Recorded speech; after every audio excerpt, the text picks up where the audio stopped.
कहते हैं धरती का सबसे खूंखार जानवर इंसान है।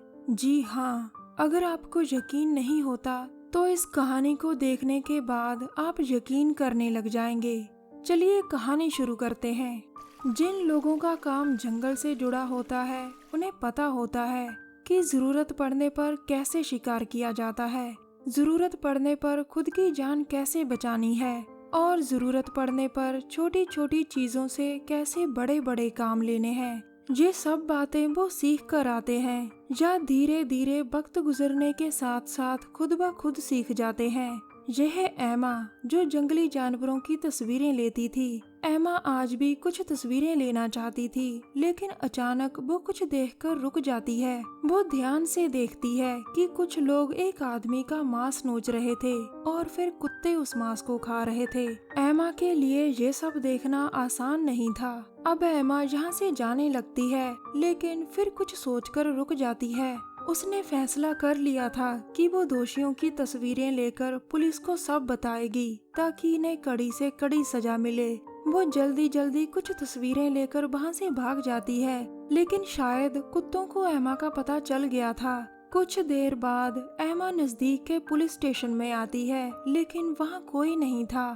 फिर वो वॉशरूम में जाकर खुद को ठीक करती है। अब एमा बाहर आती है और ऑफिसर जैक को आया देखकर उसे सब बताती है, लेकिन जैक उसकी बातों पर ज्यादा ध्यान नहीं देता। इसके बाद एमा अपनी गाड़ी में बैठकर अपने मंगेतर बिली को फोन करती है, लेकिन दूसरी तरफ से वॉइस मैसेज आता है कि मैं जल्द ही तुम्हारे पास आ रहा हूँ। तभी अचानक एक टो ट्रक एमा की गाड़ी को टो करता है। इससे पहले कि एमा कुछ समझ पाती, वो ट्रक तेजी से एमा की गाड़ी लेकर भागता है। एमा जल्दी जल्दी पुलिस का नंबर मिलाती है, लेकिन जंगल में नेटवर्क नहीं था। एक बार तो उसने बाहर कूदने की सोची, मगर ट्रक की रफ्तार बहुत तेज थी। कुछ ही देर बाद ट्रक जंगल में बने एक फार्म हाउस के पास आता है। एमा गनमैन को देखकर और डर गई थी और तभी ट्रक उसे एक स्टोर रूम में लेकर आता है, जहाँ पहले से कई लोग बैठे थे।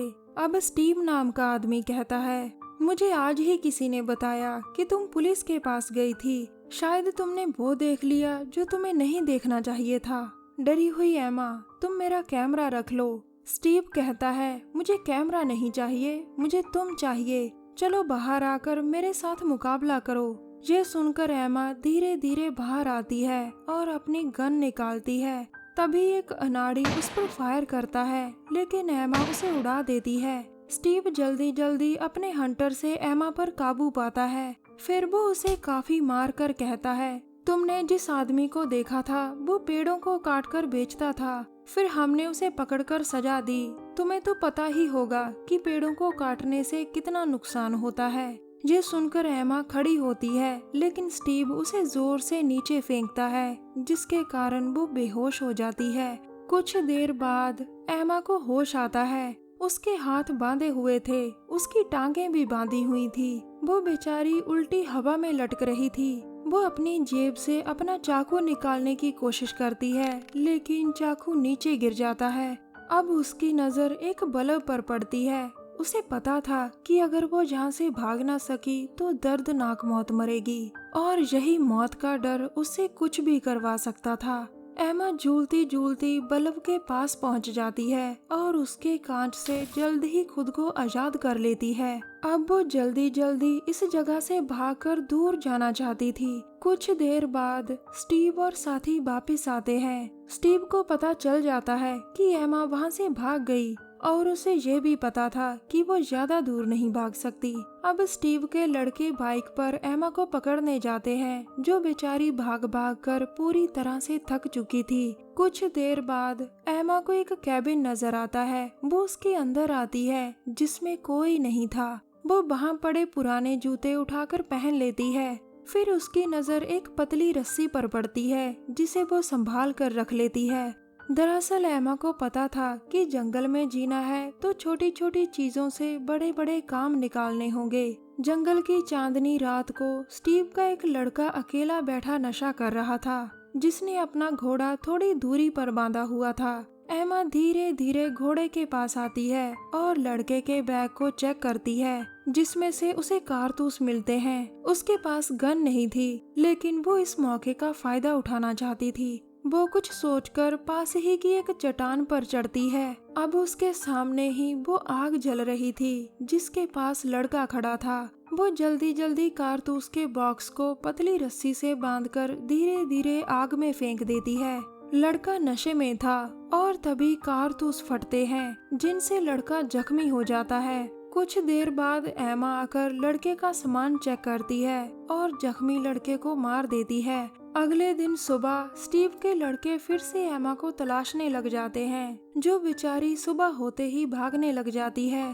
अचानक भागते भागते वो गिर जाती है। वो उठकर देखती है कि वो कैसे गिरी। तभी उसकी नजर एक तार पर पड़ती है, जिसे वो इकट्ठा कर अपने पास रख लेती है। अब एमा को बाइक की आवाज सुनती है और वो फिर से भागती है। वो थोड़ा आगे जाकर तार को एक पेड़ से लेकर दूसरे पेड़ तक बांध देती है। दरअसल एमा बाइक वाले से पीछा छुड़ाना चाहती थी, जो उसके आसपास ही था। अब वो फिर से तैयार थी और बाइक वाले का इंतजार कर रही थी। जैसे ही बाइक की आवाज पास आती है तो वो भागती है। अब बाइक वाला उसके पीछे था और वो आगे आगे। फिर वो नीचे कूदती है और बाइक वाला उसके जाल में फंसकर मारा जाता है।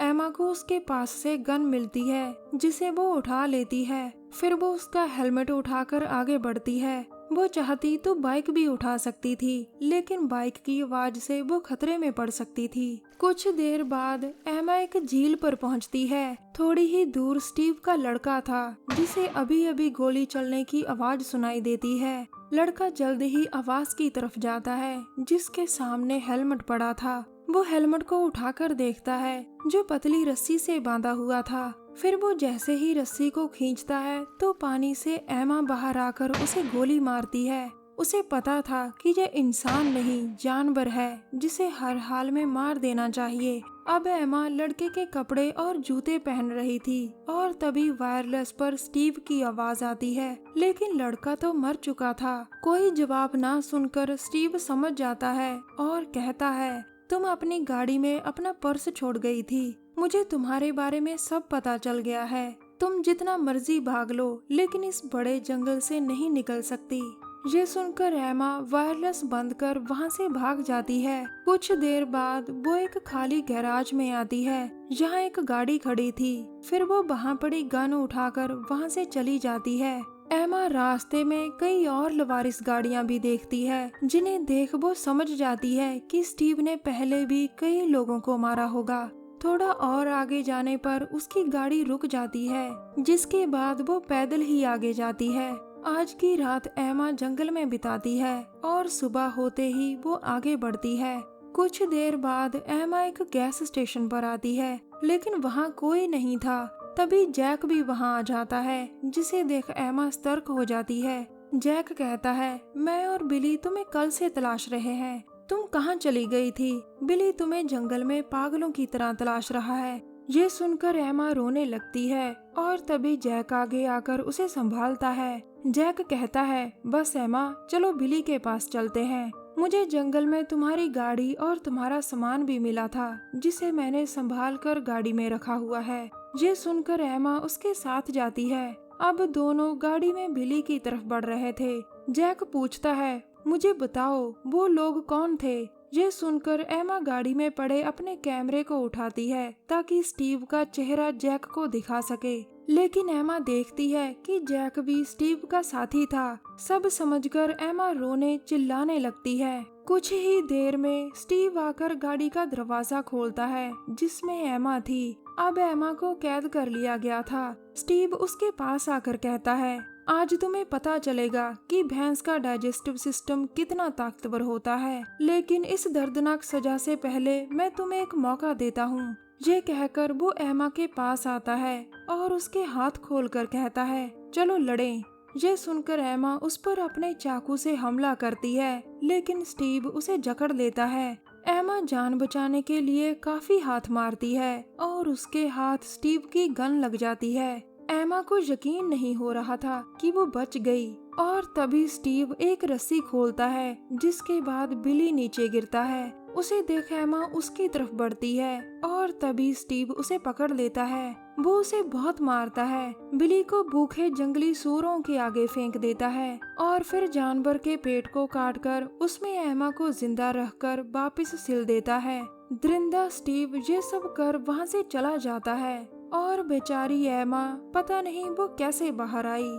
आज एमा हॉस्पिटल में थी, जिसका पूरा शरीर डाइजेस्टिव सिस्टम के तेजाब के कारण जल गया था। पुलिस भी उसकी बात सुनकर उस पर यकीन नहीं करती, लेकिन जब फोरेंसिक वाले बताते हैं कि एमा सच्ची है तो पुलिस वाले खुद अंदर तक कांप जाते हैं। दोस्तों, मुझसे एक बार किसी ने मजाक मजाक में पूछा था कि तुम्हें किस जानवर से सबसे ज्यादा डर लगता है। तब मैंने गंभीर होकर कहा था, इंसान से। अंत में दोस्तों, अगर आप उन मूवीज की एक्सप्लेनेशन देखना चाहते हैं जो किसी और जगह नहीं, तो हमारे चैनल को जरूर सब्सक्राइब करें। मिलते हैं अगली वीडियो में, तब तक के लिए नमस्कार, जय हिंद। हमारी वीडियो देखने के लिए धन्यवाद।